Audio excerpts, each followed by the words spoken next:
Bonjour tout le monde et bonjour Camille. Bienvenue Bonjour. dans le live 10 sur 10 de PSF. Donc pour rappel, vous pouvez retrouver ce live sur notre page Facebook, Bibliothèques sans frontières, sur la chaîne YouTube de Bibliothèques sans frontières et sur notre site internet bibliosansfrontières.org. Euh, Ce soir également, à 17h30, on vous retrouve sur le live avec Guylain Aucreman qui va nous parler des bijoux de sentiment. Alors, ce matin, nous avons passé une matinée poétique avec donc Camille, qui est coprésidente de l'association L'Air à mots, qui est formatrice et aussi ingénieure de formation. Alors Camille, tu es coprésidente de l'association L'Air à mots. Est-ce que tu peux nous expliquer un petit peu quelle est votre mission et ce qui t'a amené à t'engager auprès de cette association? Oui, alors déjà merci de nous recevoir parce que bon là je suis seule là, mais il y a toute l'équipe de Les Rameaux qui est très très heureuse de cette opportunité de pouvoir parler de l'association et puis et de poésie. Donc merci beaucoup BSF. Les Rameaux, c'est une association d'écriture inventive qui a été fondée en 97 par trois passionnés de littérature, Brigitte Catala, Vera Mialovic-Dickmann et Françoise Batic-Rossi. Et l'objectif, c'était de questionner le rapport à l'écriture, le rapport poétique, d'ouvrir un espace de création et de liberté pour celles et ceux qui en avaient l'envie. Donc l'association a commencé à travailler avec plutôt des amateurs, donc des adultes, des enfants dans un désir d'écriture, et ensuite avec d'autres types de publics, les publics qui souhaitent apprendre la langue française à travers des procédés qui sont un petit peu moins formels qu'on Hmm. peut trouver dans d'autres apprentissages. Donc voilà un petit peu en quelques mots hein, la mission de l'association. Et moi, je l'ai découvert il y a quelques années par hasard, parce que je cherchais des cours de sport et je suis tombée sur des cours d'écriture et ça m'a beaucoup plu. Donc voilà, j'ai dévié du sport et je suis allée vers l'écriture. Et donc je suis rentrée dans l'association en tant que participante des ateliers adultes amateurs. Et puis il y a voilà, une relation qui s'est nouée avec la directrice, avec les équipes de Les Rameaux. Et voilà, de fil en aiguille, on est arrivé à cet engagement-là depuis 2 ans maintenant. Trop cool. Merci. Et alors, pour rentrer un peu plus dans les activités que vous proposez, qu'est-ce que c'est les activités d'initiation à la poésie que vous organisez? Alors donc, à Les Rameaux, il y a trois types de publics, donc les adultes amateurs, les enfants, enfin publics jeunes, enfants, adolescents, et des publics en apprentissage de la langue française. Et donc à chaque fois, effectivement, les activités proposées sont quand même différentes. Pour les amateurs adultes, on est dans une recherche de création, de liberté artistique, et il y a beaucoup de travail sur l'initiation à la poésie pour ceux qui débutent ou des formes un petit peu plus abouties pour ceux qui ont une pratique euh, plus habituelle de l'écriture ou de la poésie. Ah, j'ai l'impression que je me suis... On m'entend encore? Oui, oui, on t'entend. Ah pardon, j'ai vu un petit message, je pensais qu'on n'entendait plus. Euh, et donc les ateliers de recherche créative, euh, il y a un gros travail qui se fait autour des fragments, des textes poétiques courts plutôt. C'est souvent par ça qu'on débute, notamment les haïkus. Ça fait partie d'une forme qu'on apprécie beaucoup. Et après, on peut, une fois qu'il y a une maîtrise un petit peu plus aboutie, avancer vers des projets plus importants, peut-être parfois collectifs. Là, récemment, on a fait un récit épistolaire, par exemple. Hein, ça fait partie des choses qu'on peut travailler ensemble. Pour les publics enfants ou adolescents, il y a toujours cette même recherche poétique, évidemment. On travaille sur des formes, par exemple, des poèmes acrostiches qui fonctionnent très très bien. Euh, Tout un tas de travail sur des quadratistes de mots. Enfin, Mm. en fait, c'est infini. Ce qu'on peut faire avec la poésie, c'est infini. C'est ça qui est vraiment merveilleux. Ce qui est très intéressant avec les publics enfants ou adolescents, c'est aussi la recherche croisée, c'est-à-dire travailler sur des formes poétiques écrites et aussi sur des arts visuels ou plastiques, etc. On en parlera peut-être plus en détail. Et avec les publics en apprentissage de la langue française, La poésie, c'est une façon aussi de travailler la langue, évidemment, l'apprentissage de la maîtrise de cette langue à travers un exercice qui est plus ludique, qui fait appel aussi au récit personnel, donc qui est assez engageant pour les apprenants. Et c'est vrai que ça me fait penser, que souvent dans beaucoup de langues, la poésie, ça fait partie de la vie normale en fait. Du coup, je trouve ça hyper intéressant. Et alors, selon toi, du coup, d'après le retour des participants à ces ateliers, c'est une grande question, mais que nous apporte la poésie, que ce soit la lecture ou l'écriture de poèmes? Qu'est-ce que ça nous apporte? Ouais, alors ça, c'est une grande question. Alors, je vais peut-être plutôt parler pour moi parce que en toute humilité, ce serait difficile de parler pour les autres, mais je trouve que ça apporte une grande liberté. Pour moi, le mot qui ressort, c'est la liberté d'explorer un autre univers, de s'explorer aussi soi-même, hein, parce que c'est une recherche méditative aussi parfois. Ce qui est super avec la poésie, c'est que tout est possible. On peut faire tout ce qu'on veut avec les mots. Effectivement, il y a des règles parfois qui sont très codifiées, mais la poésie, c'est pas uniquement des alexandrins, c'est aussi c'est très riche de plein de formes différentes que l'on cherche justement des formes très précises ou pas. Et donc, voilà, le mot qui ressort en premier pour moi, c'est la liberté. C'est le jeu aussi, parce qu'on s'amuse avec les mots, on peut les manier, on peut les tordre, on peut les inventer. Et ce qui compte parfois, c'est pas forcément que ce soit une syntaxe parfaite, que l'orthographe y soit ou pas. La question, elle est pas là quand on travaille sur la poésie. Donc ça, je pense que c'est des choses qui, à mon sens, sont vraiment fondamentales. C'est le plaisir. C'est aussi la découverte parce que ce qui est intéressant, évidemment, c'est de lire aussi d'autres poèmes, d'en écrire, d'en lire. Et tout ça, ça nous permet aussi d'être inspiré par différents auteurs ou autrices.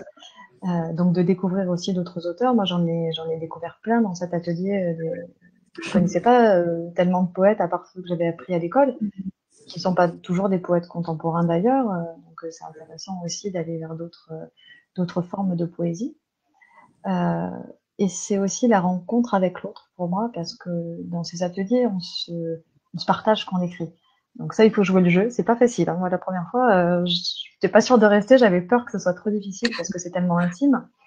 Mais ça permet quand même de connaître un petit peu les gens qui nous entourent dans leur intimité, parce qu'on livre aussi ce qu'on est, et d'exprimer. On peut s'exprimer ce qu'on a au fond du cœur, hein, que ce soit des choses que l'on traverse, mais aussi des engagements, des colères, des protestations. C'est très libérateur. Voilà. Et c'est une forme d'engagement, quand bien même peut-être que ça, si on ne le publie pas, si voilà, ça change peut-être pas forcément le monde là tout de suite, et encore que c'est un exutoire aussi. Alors beaucoup de mots, beaucoup de mots clés qui sont très intéressants. Et en fait, quand tu parlais, ça me faisait penser aussi au développement des Instagram poètes. Je sais pas si tu vois de quoi je parle. Il y a pas mal de pages Instagram. Par exemple, Rupi Kao, je sais pas si je prononce bien son nom. Enfin, non, je sais pas parce que je connais pas. C'est pas forcément tu prononces mal. C'est une poète canadienne et en fait elle a été publiée parce qu'elle écrivait des tout petits poèmes sur Instagram et qui parlaient effectivement qui étaient hyper contemporains. Et j'avoue que moi, si on m'avait présenté la poésie comme tu viens de faire quand j'étais à l'école, j'aurais certainement une autre image de la poésie. Et justement, donc en période de confinement, donc évidemment c'est très très particulier. Et alors il y a beaucoup de gens qui ressentent énormément d'anxiété et d'angoisse. Est-ce que tu penses que la poésie peut nous aider à mieux vivre le confinement ou le stress que peut-être même que le déconfinement peut engendrer? Oui, je rebondis juste sur ce que tu disais avant. Il y a un côté parfois confidentiel dans la poésie. J'ai l'impression que c'est réservé à une petite niche de gens, que c'est une niche de la littérature.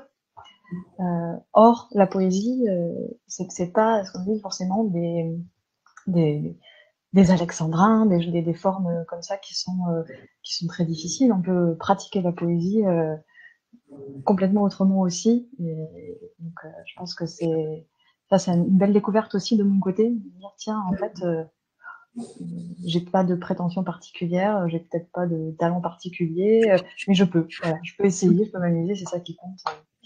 Et par rapport au confinement, à la période que l'on vit aujourd'hui, moi j'aurais tendance à dire que oui, que la poésie peut aider.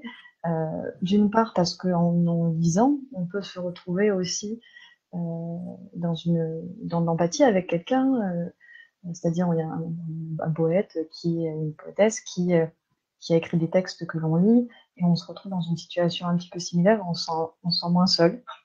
On est peut-être seul chez soi, mais il y en a d'autres qui ont vécu des situations, peut-être pas celle-ci, mais d'autres situations d'enfermement dans lesquelles on peut se retrouver. Donc ça, je pense que déjà, ça peut faire du bien, voilà, de se sentir un petit peu moins seul. Et le fait de pratiquer la poésie dans un moment comme ça, ou d'écriture de façon plus générale, hein, parce que pas, quelles que soient les formes, hein, je pense que ça peut faire du bien. Ça peut faire du bien parce qu'on peut poser ce qu'on a au fond du cœur, on peut le poser sur le papier. Alors je dirais pas que c'est forcément thérapeutique, hein, la poésie, mais ça peut l'être aussi, hein. Il y a des pratiques d'art-thérapie qui sont basées aussi sur l'écriture, donc bon, alors il faut connaître l'art-thérapie, hein, évidemment, mais je sais pas si on peut le pratiquer comme ça soi-même.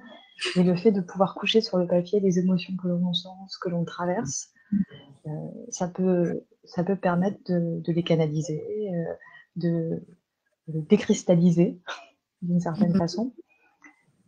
Et puis, ça peut permettre de garder une trace aussi de ce qu'on vit. C'est quand même assez exceptionnel, cette situation. Peut-être qu'on en revivra là très bientôt, peut-être dans quelques années. Euh, peut-être qu'on apprendra aussi nos enfants dans les livres d'histoire.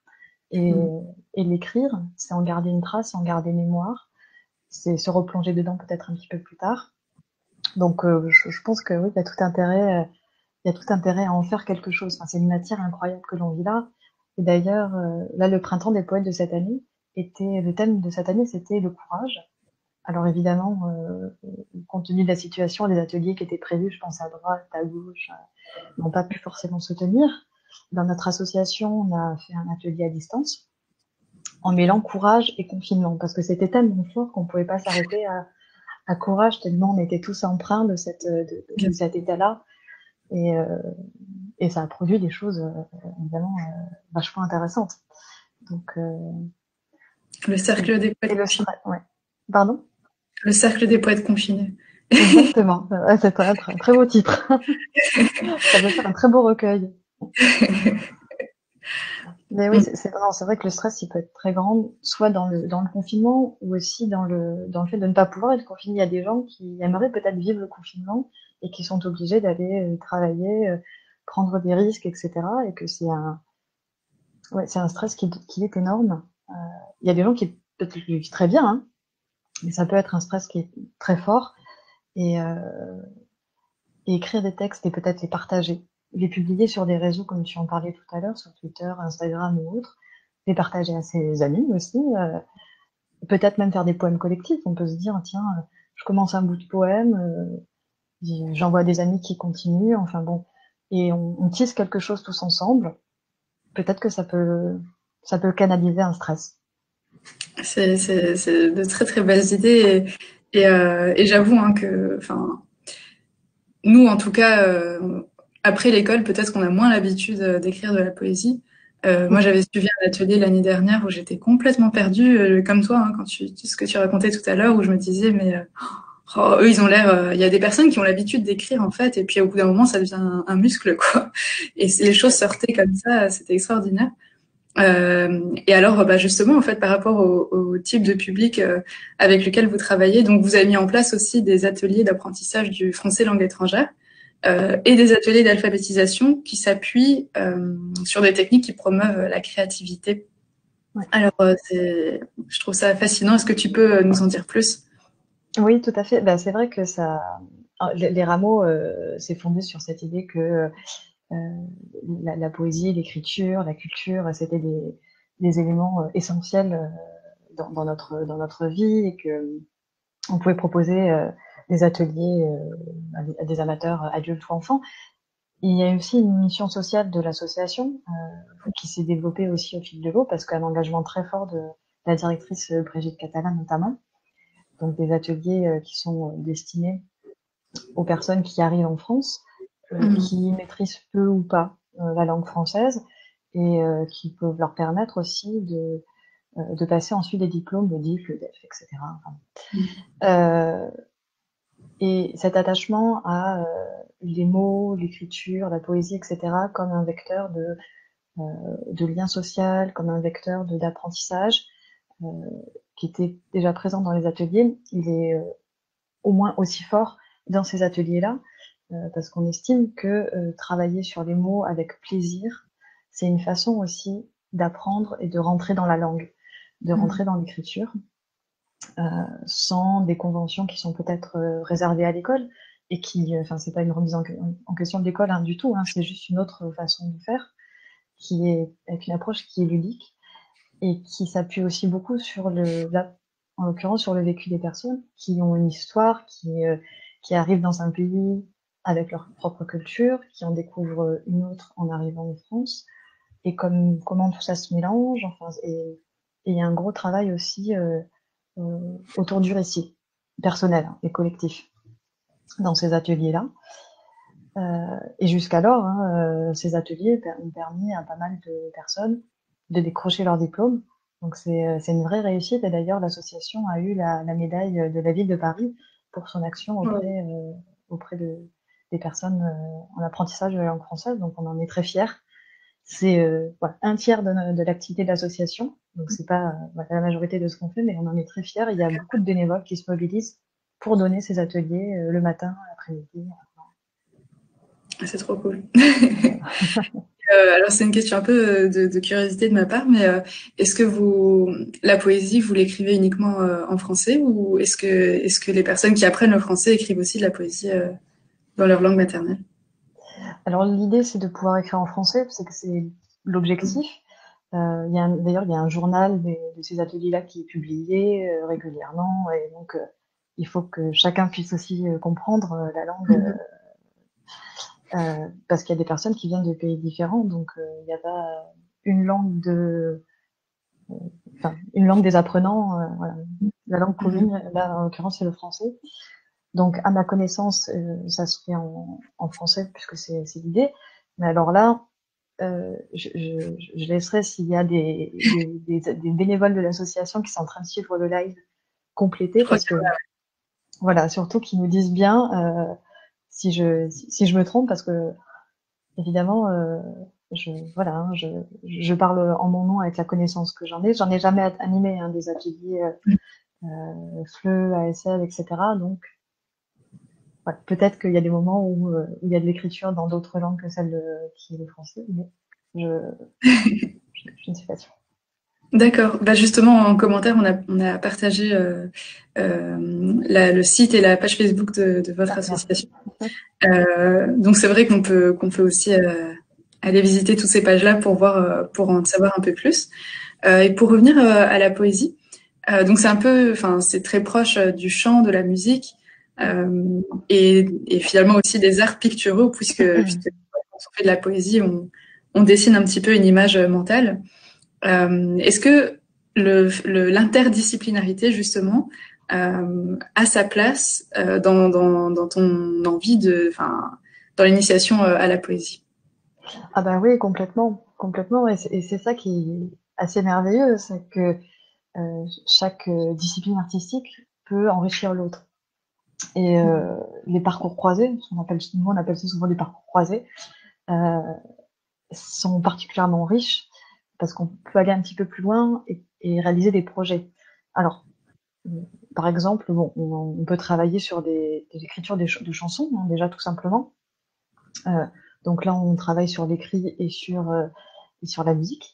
Donc, parce qu'on a la chance aussi au sein de l'Air Amo de travailler avec Lara Pleurait, qui est peintre de l'air et de l'espace et qui est musicienne et qui peut permettre de mettre en musique aussi des chansons qui ont été écrites. Enfin, ça, c'est comme une chance aussi qu'on a d'être entouré de personnes qui ont des compétences, des qualités artistiques diverses.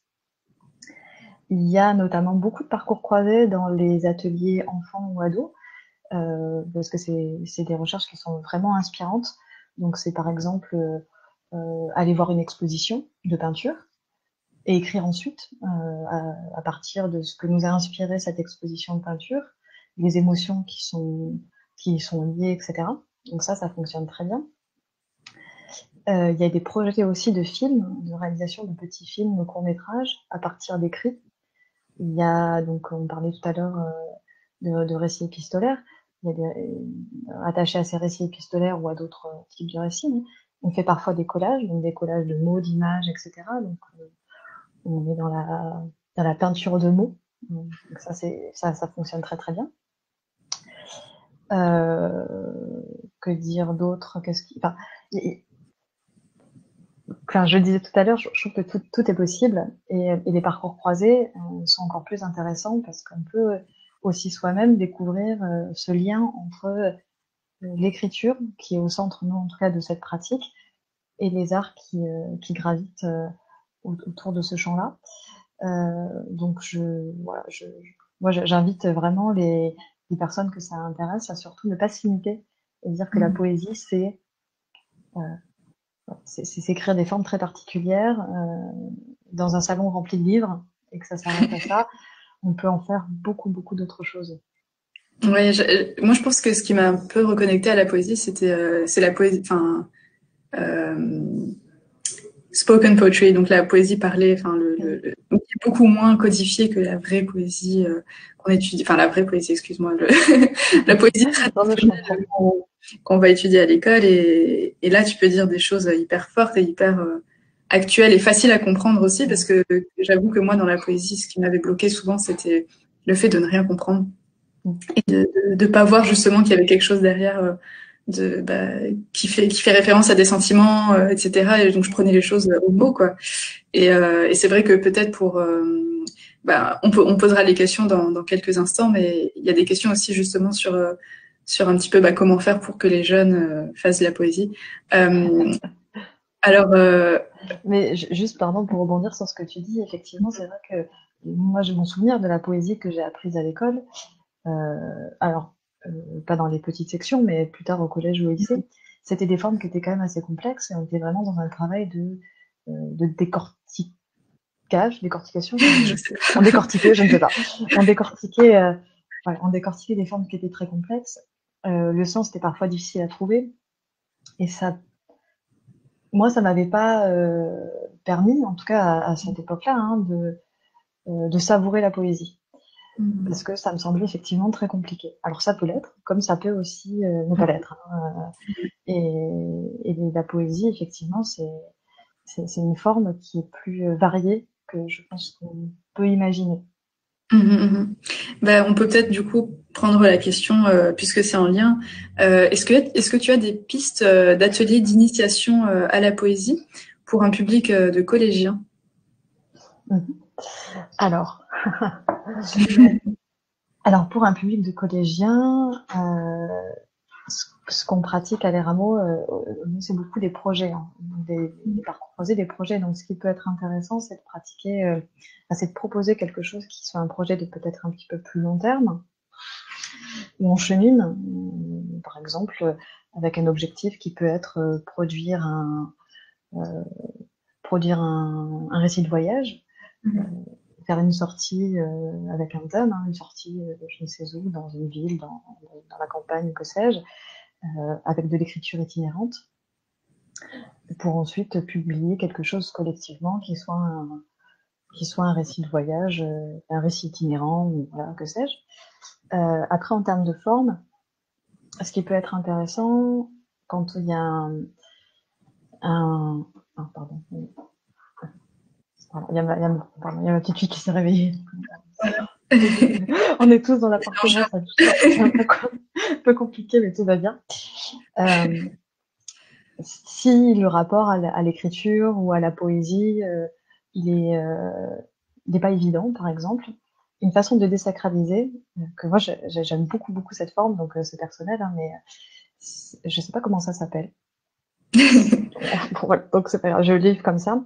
C'est imprimer une page d'un livre, donc avec voilà, qui est quand même un début, une fin, enfin qu'on commence la première phrase en haut et que la dernière se termine en bas, et de barrer des mots dans cette page pour n'en garder que quelques-uns, et les mots qui restent forment un poème. Et cette façon-là aussi de prendre quelque chose à l'envers, c'est-à-dire on prend un texte déjà existant et on raye, ce qui n'est pas du tout une habitude dans un travail d'écriture, et pourtant c'est une recherche poétique qui est très puissante. On raye ce qu'on veut pour en faire autre chose, pour faire une autre production. Je trouve que ça inverse un petit peu ce rapport à ah mince, il faut écrire, donc il faut bien écrire, il faut que l'orthographe soit parfaite, que la syntaxe soit parfaite, etc. Ça, par exemple, ça peut être un exercice intéressant. À fond. C'est vrai que je sais pas non plus du tout comment ça s'appelle. J'avais vu ça pas mal dans des ateliers d'écriture créative où finalement c'est plus simple entre guillemets parce que tu dis bon. Alors je sais pas si ça peut répondre à une question aussi de Sylvain qui demande est-ce que tu as des conseils pour se lancer dans un atelier de poésie quand on est un peu pudique, quand on a du mal à exprimer ses sentiments. Ah ben, alors là, je comprends tout à fait parce que, comme je l'ai dit tout à l'heure, moi, quand je suis arrivée dans l'atelier, je rencontrais, enfin, je suis arrivée pas au premier coup, évidemment. Donc, je rencontre un participant qui m'explique comment ça fonctionne et qui me dit qu'après, donc on écrit, puis après, on lit nos écrits. Et je me suis dit, oh là là, oh là là. Non, non, mais c'est trop, moi, je sais pas si j'écris bien, je sais pas si ce que j'écris, c'est intéressant. J'ai failli partir. Et dit, bon, bah, t'es là, puis la prof arrive à ce moment-là, je fais, bon, bah, là, je suis obligée de rester. Euh, Franchement, moi j'avais trouvé ça très intimidant et c'est pas facile. C'est vraiment pas facile. Ça dépend pour qui, hein. Pour moi, ça n'a pas été facile parce que j'écrivais justement des choses qui étaient très personnelles, qui étaient intimes. Après, tout ce qu'on écrit, ça vient de soi, donc c'est forcément intime d'une façon ou d'une autre, hein. Ce que je peux dire simplement, c'est d'essayer. Et surtout, a priori, là, dans ces cas-là, tout le monde lit. Donc, à un moment donné, on est tous logés à la même enseigne, on a tous le trac. Et moi, après plusieurs années d'écriture, je lis toujours très mal mes textes parce que je les trouve vite, parce que voilà, on n'est jamais satisfait.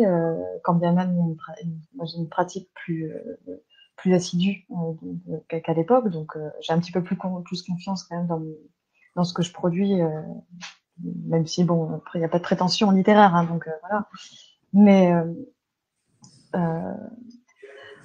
on est tous dans le même bateau, quoi. Dans ces cas-là, on est tous dans le même bateau. Après, on peut aussi se dire que ce qu'on écrit dans les ateliers, si on estime qu'on veut écrire quelque chose qui est très intime et qu'on n'est pas obligé de le lire aussi, on peut peut-être voilà, écrire différentes choses. S'il y a quelque chose qui est trop fort et trop personnel, on peut avoir le droit de ne pas le livrer et de le garder pour soi aussi.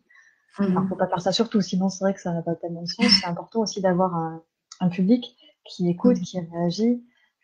C'est comme ça aussi qu'on progresse. On dit, ah, tiens, moi j'ai vachement aimé quand tu as mélangé tel mot, que tu as produit telle forme, ou ce que tu dis, tiens, moi ça m'a beaucoup touché.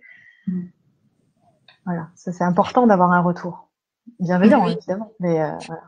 mais c'est vrai que Je comprends. je te rejoins totalement. C'est hyper difficile Oh, c'est dur, c'est de, dur. parce qu'on a l'habitude d'être jugé quand on lit un texte. Mm. Alors vraiment, c'est tellement quelque chose de sincère que tu dis, mais si on me fait une critique sur ma sincérité, en fait, c'est compliqué, quoi, parce que te critique toi, c'est pas vraiment ton texte, et ton texte, c'est un peu toi, donc c'est vrai que c'est hyper compliqué. Et ça m'a rappelé justement un atelier de poésie où l'une des participantes a lu un texte qui, a priori, nous concernait pas du tout, et elle a fondu en larmes. Et elle disait qu'en fait, même elle, le texte ne la concernait pas. Elle parlait d'un sujet très grave. Mais elle avait eu besoin de l'écrire en fait un jour, et puis ça l'a touchée profondément. Et donc nous, on était juste là en mode, on t'envoie des bonnes ondes, quoi. C'est vrai que c'est en général des ateliers qui sont hyper bienveillants. Mm. Euh, Oui. mais j'avoue, hein, je te rejoins totalement. Ça reste un exercice en soi de le dire à voix haute après, quoi. Mais cela dit, on n'a pas le choix, il faut que ce soit bienveillant parce qu'à un moment donné, si tout le monde lit ces textes, Bah enfin, oui. voilà, on est tous dans le même bateau, hein, ça, il n'y a pas de. Et, et puis c'est vrai que, enfin, bon, juste pour insister un petit peu, quand même, aussi le dire à voix haute, ça le fait vivre. Et, Mm. quand bien même on cherche pas à publier ce qu'on écrit, trouver une résonance quand même quelque part. Ça, ça fait du bien aussi, c'est très satisfaisant quand même. Quand on dépasse le petit moment de aïe, aïe, aïe, aïe, c'est très très dur et finalement ce que j'ai écrit c'est pas si terrible et c'est pas Exactement. très grave parce qu'on peut les retoucher aussi les textes. Parfois on Mais écrit oui. des choses, on n'est pas très sûr, c'est pas hein. Et puis on a un retour de tiens peut-être que là il faudrait peut-être couper ci ou couper ça ou que sais-je et on peut Mm. progresser aussi dans son écriture donc Tout à ça fait. vaut le coup. Exactement. Euh, et alors, nous, on a eu la très grande chance de collaborer et quand tu étais formatrice et ingénieure de formation à Bibliothèques sans frontières. Euh, Est-ce que tu penses que la poésie peut aider à transmettre ou acquérir des compétences? Ah bah oui, oui, oui, c'est tout à fait. D'ailleurs, enfin, là où il y a de la proximité avec Bibliothèques sans frontières, c'est que ce qui se passe dans les ateliers de Bibliothèques sans frontières, dans les Ideas Box ou d'autres types de projets, euh, c'est aussi parfois, hein, c'est pas toujours le cas, hein, mais du travail de recherche artistique, créative, quelle qu'en soit la forme, hein, et avec une visée, là il y a souvent des visées qui sont pédagogiques, qui sont très fortes. Donc à l'ERAMO, l'objectif il n'est pas nécessairement pédagogique, hein, on cherche pas à ce que les jeunes améliorent leur syntaxe, leur orthographe. Enfin, c'est pas le but du tout hein, de l'association. On est dans la recherche de plaisir, de liberté artistique, etc.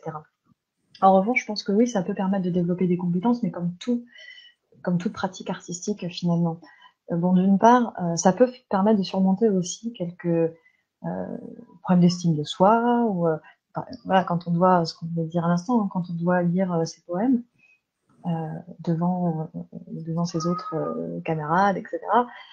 Bon, il faut arriver à lire à voix haute, il faut arriver à canaliser son énergie, etc.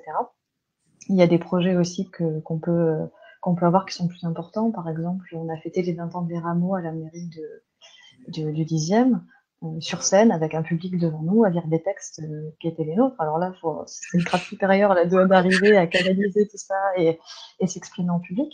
Donc ça, c'est quelque chose qu'on peut tout à fait développer grâce à la pratique poétique.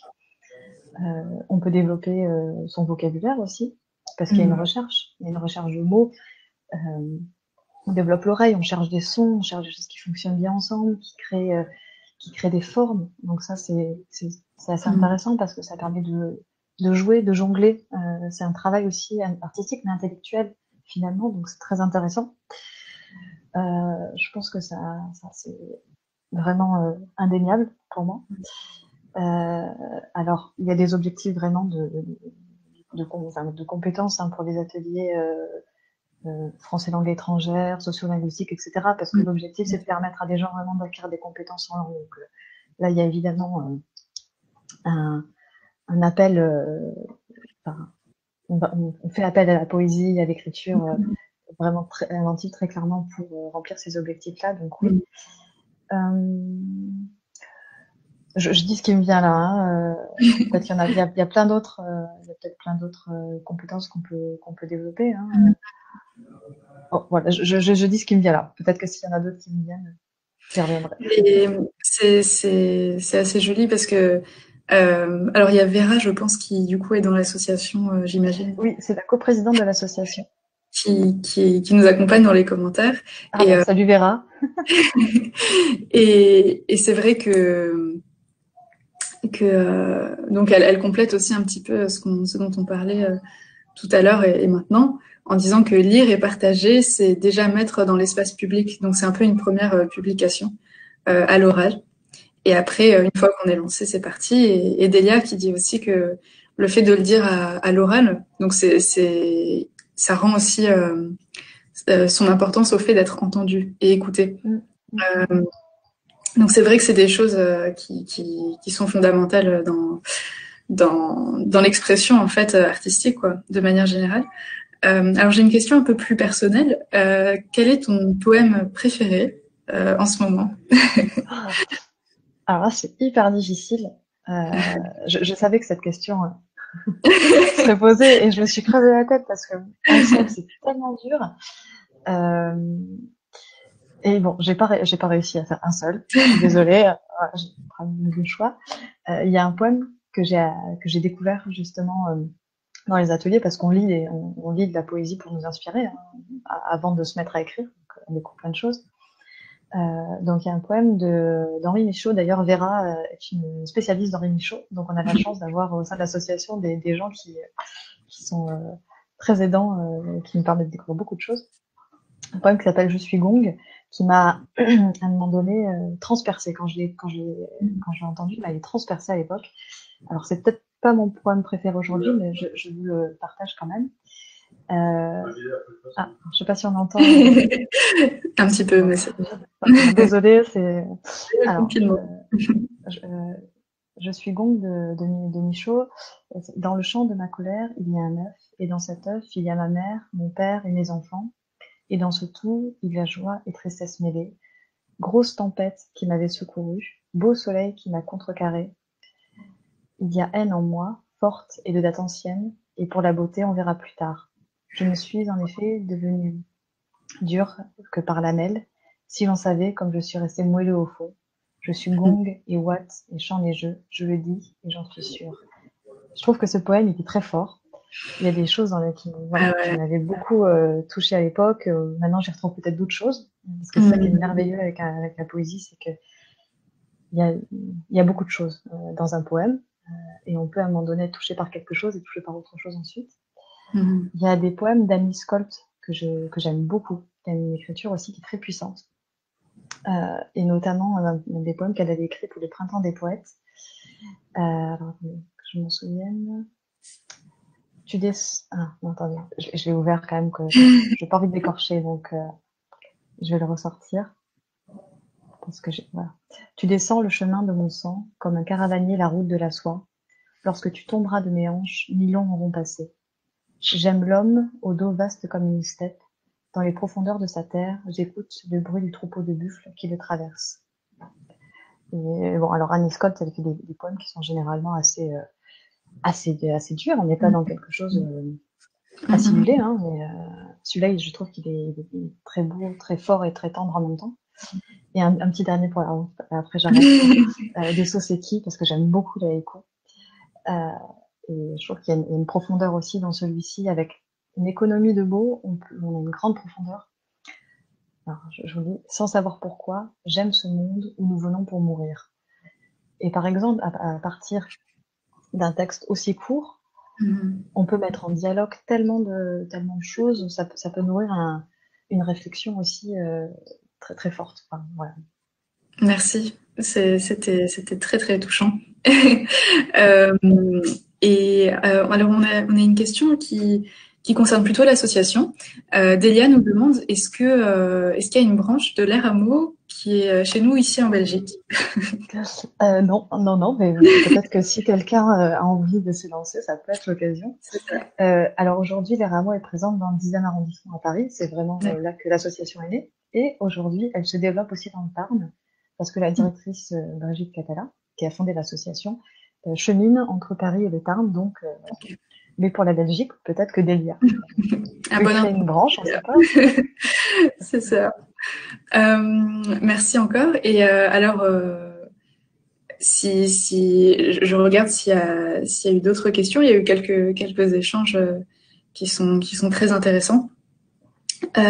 Et alors peut-être pour le mot de la fin, est-ce que tu as un petit mot pour les parents et les enfants, les élèves qui nous regardent? Oui, surtout, enfin, ne pas se fermer à la poésie. Dire comme ça, non, je vais peut-être le dire autrement parce que c'était pas terrible. Effectivement, c'est peut-être pas l'activité artistique extrascolaire vers laquelle on tend le plus facilement, parce que il y a un côté peut-être un petit peu confidentiel, et pourtant on y découvre tellement de choses. C'est très riche. C'est vraiment une façon aussi de s'amuser avec les mots, en sortant de cette idée qu'il y a des notes, on écrit bien, on n'écrit pas bien. Il y a une hiérarchie entre lui qui a eu 18 et l'autre qui a eu 13, ou que sais-je. On est dans autre chose, et pourtant on est toujours dans les mots. Et c'est certainement quelque chose qui peut être très intéressant. Il n'y a pas besoin d'être un bon élève pour aller faire un atelier d'écriture. Voilà, il y a juste une envie de s'amuser, de s'exprimer, de découvrir, de partager. Voilà. Donc j'incite les parents qui se questionnent d'en parler peut-être avec leurs enfants, ou les parents ou les enfants qui se questionnent d'en parler avec leurs parents pour voir s'il y a peut-être un atelier près de chez eux. Et surtout pendant cette période de confinement où il faut aussi l'enjeu pour les parents parfois c'est de trouver comment occuper les enfants intelligemment, de regarder après sur internet, on trouve plein d'idées d'ateliers, enfin d'invitations d'écriture. On va faire des acrostiches, des anagrammes, des cadavres exquis, de tout ce qu'on veut. Voilà. Ne pas hésiter parce que ça peut être une façon finalement de s'amuser Mhm. tout en créant, en apprenant. Voilà. Donc, ouais, mon conseil ce serait ça. Il y a plein d'activités manuelles ludiques très intéressantes qui sont proposées en ce moment pendant Mhm. le confinement. Mais je pense qu'il peut y avoir des choses aussi très intéressantes à faire avec l'écriture, la poésie. Ouais. Merci beaucoup et je te rejoins aussi totalement là-dessus. On a une petite remarque de Christine qui écrit que donc elle écrit et elle dit que mes poèmes naissent du regard que je pose sur le monde, mais je suis trop pudique pour que tout le monde pose un regard sur moi. Donc Mais je suis trop quoi, pardon? je suis trop pudique pour que le monde pose un regard sur moi. Donc même ça, c'était de la poésie, Christine. Tout à fait. Et Vera lui a répondu que si on choisit les mots, on invite pudiquement si on veut. Donc c'est une petite discussion qui est lancée sur l'expression des sentiments, la pudeur. Et je pense que ce que tu disais à l'instant, Camille, rejoint aussi ça, quoi. Si à partir du moment, enfin, et je pense aussi que surtout dans une situation de confinement qui peut être difficile pour les enfants, ils savent pas trop comment l'exprimer. Euh, Peut-être que le fait de prendre cette habitude de le mettre par écrit, ne serait-ce que d'écrire des mots, des choses comme ça peut être un moyen pour certains enfants, en tout cas, de s'exprimer et C'est de faire vrai ça. que... Mm. Pardon, Non, je t'ai coupé, excuse-moi. non, je t'en prie. C'est vrai qu'il y a un côté exutoire aussi. On vit un confinement qui peut être très difficile pour les enfants, par exemple, hein, comme pour tout le monde. Mais on dit très bien, je vais passer, je sais pas, un quart d'heure, une demi-heure à mettre sur le papier là ce qui me vient, ce que je ressens, mes colères, mes frustrations. C'est aussi une façon Ouais, de les canaliser et puis de les faire exister, de les mettre à distance aussi peut-être d'une certaine façon. Donc ça peut avoir aussi cette vertu-là, mhm. parce qu'on on prend l'émotion par les cornes aussi. Tout à fait. Eh ben, merci beaucoup Camille pour ton temps, pour tes belles paroles.